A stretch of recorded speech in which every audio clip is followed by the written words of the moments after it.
मंडल 2.0 की वापसी भारतीय राजनीति में हो चुकी है, लिख कर रख लीजिए। ताज़ा उदाहरण है स्वामी प्रसाद मौर्य समेत दसियों ओबीसी नेताओं का भाजपा छोड़कर समाजवादी पार्टी और राष्ट्रीय लोकदल में शामिल होना।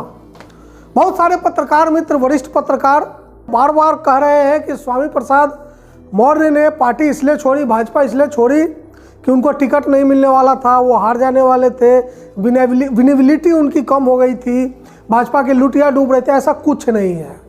सिर्फ ये हुआ है पिछले 3-4 सालों में कि ओबीसी लीडर्स, खासकर यूपी और बिहार, जिसमें बिहार अग्रदूत है, उसमें भी लालू प्रसाद यादव और तेजस्वी यादव, जिन्होंने जातिगत जनगणना की मांग सामने रखी और भाजपा मजबूरन अब तक इसको ठंडे बस्ते में रखी हुई है, क्योंकि उसको पता है कि जिस दिन हिंदुस्तान में जातिगत जनगणना हो गई उस दिन मंडल 2.0 की राजनीति अपने चरम पर पहुंच जाएगी। क्योंकि यह माना जाता है कि ऑफिशियली कम से कम 52% या उससे अधिक ओबीसी का सेंसस में हिस्सेदारी होगी, मतलब उनकी संख्या 52% से ज़्यादा होगी। आरक्षण उनको मिल रहा है 27%। तो जिस दिन जातिगत जनगणना हो जाएगी, ऑफिशियली ये पता चल जाएगा कि ओबीसी की आबादी 52% से ज़्यादा है, उस दिन हिंदुस्तान में ओबीसी राजनीति किस करवट जाएगी, इसका अंदाज़ा आप बहुत आसानी से लगा सकते हैं। आप लगाए या न लगाए, नरेंद्र मोदी लगा चुके हैं। उनको पता है कि ये जिन्न है और एक ऐसा जिन्न है जो बोतल में बंद है, सेंसस के आंकड़ों में बंद है। अगर इससे छेड़छाड़ की तो भाजपा की जो हिंदुत्ववादी राजनीति है, धर्म आधारित राजनीति है, उसके टुकड़े टुकड़े हो जाएंगे। और इस बात का एहसास पिछले कुछ सालों में ओबीसी लीडर्स को हो चुका है, चाहे वो अखिलेश यादव हो उत्तर प्रदेश में या तेजस्वी यादव हो बिहार में। इन लोगों ने जातिगत जनगणना की बात करके भाजपा को थोड़ा बैकफुट पर ला दिया।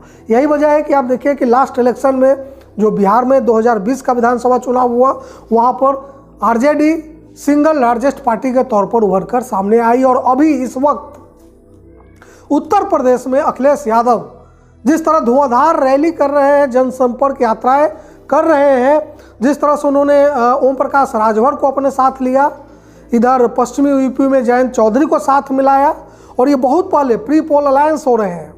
चुनाव अभी फरवरी में होना है और ये 2-3 महीना पहले ही ये अलायंस कर रहे हैं। सभी गैर जाटव, मतलब यूपी में जो दलित, गैर दलित, उसमें भी गैर जाटव नेताओं को साथ वो लगातार ला रहे हैं। तो सवाल है कि वो ऐसा कर पाने में सक्षम क्यों हो रहे हैं? ऐसा क्या हो गया अचानक अखिलेश यादव के साथ? ऐसा कौन सा चुंबक उनको मिल गया कि स्वामी प्रसाद मौर्य, दारा सिंह चौहान और तमाम ओबीसी नेता जो भाजपा में विधायक थे, और उन लोगों को ये पता था कि भले भाजपा यूपी में हार जाए, केंद्र में भी 2024 तक रहने वाली है। अभी शायद खबर आई है कि स्वामी प्रसाद मौर्य का एक पुराना केस खुल गया है, पता नहीं उनके साथ हो सकता है अब कल को ईडी, सीबीआई, किसी का भी छापा पड़ सकता है। बावजूद इसके ये खतरा उठाकर भाजपा छोड़कर स्वामी प्रसाद मौर्य समाजवादी पार्टी में जाते हैं, जबकि ये तय था, वो इतने बड़े कद के नेता है कि उनका टिकट नहीं कटता, उनको टिकट मिलता और शायद वो जीत भी जाते। लेकिन मामला सिर्फ जीत और हार का नहीं है।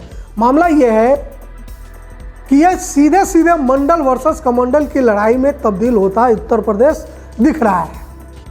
और इसका श्रेय मंडल की राजनीति को लाने का श्रेय उत्तर प्रदेश में अगर किसी को देना हो तो सिर्फ और सिर्फ अखिलेश यादव है, वहीं बिहार में तेजस्वी यादव। तो इस वक्त उत्तर प्रदेश में जो हो रहा है वो इस बात का संकेत है, बल्कि संकेत से कहीं आगे की चीज़ है कि ओबीसी नेताओं को ये लग गया है कि कमंडल जिस तरह, मतलब हिंदुत्ववादी राजनीति, धर्म आधारित राजनीति जो भाजपा की है, वो जिस तेज़ी से आगे बढ़ रही है, जिस तरह से उत्तर प्रदेश में योगी आदित्यनाथ का शासन पिछले 5 सालों से चल रहा है, ठाकुरवाद जिस तरह से वहाँ पे हावी हुआ है, और ये मेरा व्यक्तिगत आरोप नहीं है, ये कई मीडिया रिपोर्ट्स और कई विपक्षी दलों के आरोप से ये साबित हुआ है। कई ब्राह्मण नेता जो है वो खुद भाजपा के हो या अन्य दलों के हो, उनका आरोप है कि योगी आदित्यनाथ ब्राह्मणों के खिलाफ राजनीति कर रहे हैं।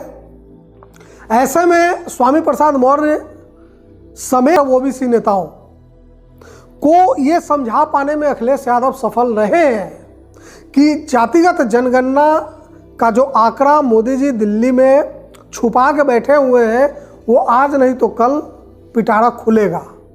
और जब वो पिटारा खुलेगा तो जैसे कभी लालू यादव कहा करते थे कि ईवीएम वोटिंग बैलेट बॉक्स से जिन निकलता है उनके समर्थन में, ठीक उसी तरह जब ये जातिगत जनगणना का जिन निकलेगा तो 52% की आबादी, 55% की आबादी 27% आरक्षण पर मानने वाली नहीं है। मंडल 2.0 एक बार फिर सामने आएगा और इस घटना को मोदी जी या भाजपा बहुत अच्छे से समझ रही है, बहुत अच्छे से इसके खतरे को जान रही है। इसी वजह से इसको अब तक होल्ड करके रखा हुआ है।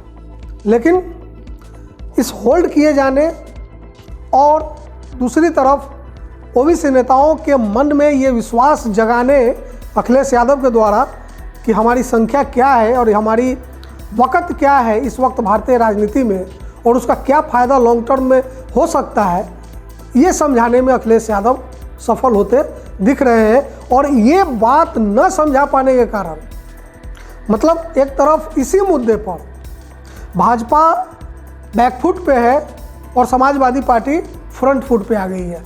वरना स्वामी प्रसाद मौर्य जैसे कद्दावर नेता को कोई ज़रूरत नहीं थी भाजपा छोड़ने की, जहां डबल इंजन की सरकार है, स्टेट में भी भाजपा, सेंटर में भी भाजपा। वैसी स्थिति में स्वामी प्रसाद मौर्य का भाजपा छोड़ना ये महज चुनावी मौका परस्ती, अवसरवाद, ये सब राजनीति नहीं है। ये विशुद्ध इस बात की राजनीति है कि उन्हें ये पता चल गया है कि अब भाजपा को बैकफुट पर लाना बहुत आसान हो गया है और उत्तर प्रदेश के इलेक्शन में भी कास्ट सेंसस, जातिगत जनगणना को सार्वजनिक करने की मांग अगले कुछ दिनों में सामने आए तो कोई बड़ी बात नहीं होगी और मंडल बनाम कमंडल की राजनीति भी चलेगी, इसमें भी कोई संदेह नहीं है। तो इसलिए स्वामी प्रसाद मौर्य समेत जितने भी नेता हैं उनके भाजपा छोड़े जाने को सिर्फ इलेक्टोरल पॉलिटिक्स के नज़रिए से देखना थोड़ी गलती होगी, थोड़ी ज़्यादा बुद्धिमानी नहीं मानी जाएगी। बजाय इसके इस बात के लिए तैयार हो जाइए कि उत्तर प्रदेश के इस इलेक्शन में मंडल बनाम कमंडल की राजनीति फिर से दस्तक देने जा रही है। जातीय अस्मिता जहाँ जहाँ बुलंद हुई है, जैसे दक्षिण भारत में तमिलनाडु में, वहाँ पर भाजपा कभी भी अपनी पैठ नहीं बना पाई है। तमिलनाडु का जहाँ तक सवाल है, वहाँ द्रविड़ आंदोलन या कामराज के समय से ही दलित राजनीति या ओबीसी की राजनीति अपने चरम पे रही है। नॉर्थ इंडिया में ये चीज़ बहुत बाद में हुई, 90 के दशक में हुई। और जब तक उत्तर प्रदेश में मुलायम सिंह यादव या मायावती, बिहार में लालू यादव सशक्त रहे, तब तक भाजपा यहाँ अपना पैठ नहीं बना पाई।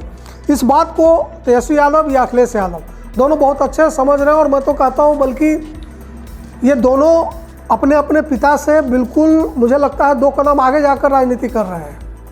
क्योंकि इस वक्त अखिलेश यादव ने जिस तरह से उत्तर प्रदेश की राजनीति में अपनी पैठ बनाई है, जिस तरह से कहते हैं कि बाउंस बैक किया है, 325 सीटों का एक विशाल बहुमत योगी आदित्यनाथ को, बावजूद इसके अगर आप पूर्वांचल में जाएं, पश्चिमी यूपी में जाएं, तो इस वक्त पश्चिमी यूपी में जयंत चौधरी काफ़ी वोकल दिख रहे हैं। उसी तरह पूर्वांचल में और बहुत हद तक अवध में भी समाजवादी अखिलेश सिंह यादव ज़बरदस्त रैली, ज़बरदस्त जनसंपर्क यात्रा करते दिख रहे हैं और लोग उनकी रैलियों में आ रहे हैं, समर्थन दिख रहा है, मीडिया में नहीं दिख रहा है, ये एक अलग बात है, वो एक अलग कहानी है। तो ये जो जातीय अस्मिता और जातीय गौरव से भरी हुई ओबीसी की खास करके जहाँ जहाँ राजनीति हुई है, जब जब राजनीति हुई है, वहाँ धर्म और हिंदुत्व बैकफुट पे चला गया है।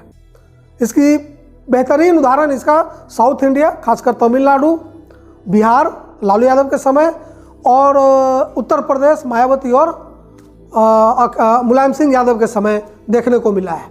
जब जब ये चीज़ें कमज़ोर हुई हैं तभी तभी धर्म और हिंदुत्व की राजनीति में उभार आया है। अखिलेश यादव इस सच्चाई को समझ रहे हैं और वो उसी लाइन पे जाने की कोशिश करते दिख रहे हैं, और उसका नतीजा स्वामी प्रसाद मौर्य के रूप में देखने को मिल रहा है। अब देखिए राजनीतिक क्यासों का खेल है, क्या होता है। तब तक देखते रहिए फाइनल पोस्ट। नमस्कार।